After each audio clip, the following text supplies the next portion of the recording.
Madame la députée de Repentigny. Je dépose l'extrait d'une pétition adressée à l'Assemblée nationale signée par 2592 pétitionnaires. Désignation citoyens-citoyennes du Québec. Les faits invoqués sont les suivants. Considérant que les aidants exécutent 75 des tâches de soins à la population, totalisant plus de 9 millions d'heures chaque année. Considérant que les aidants sont les piliers du maintien à domicile. Considérant que le travail des aidants permet au réseau de la santé d'éviter une surcharge qui compromettrait gravement la prestation de services dans les différents établissements de santé.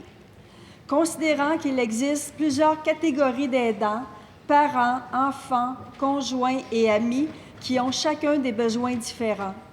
Considérant que le manque chronique de services fait mal et rejaillit sur le portefeuille des aidants qui doivent payer de leur poche plusieurs services et du matériel. Considérant que l'absence de soutien financier maintient plusieurs aidants en situation de pauvreté, les menant à l'épuisement, à la dépression et à la maladie et les pousse à devenir eux-mêmes des utilisateurs réguliers du réseau de la santé, situation nuisible à la santé financière du Québec. Considérant que des aidants soutenus financièrement contribueront à la richesse du Québec en achats, en taxes et en impôts. Considérant que vivre dans la dignité est aussi important que mourir dans la dignité. Et l'intervention réclamée se résume ainsi.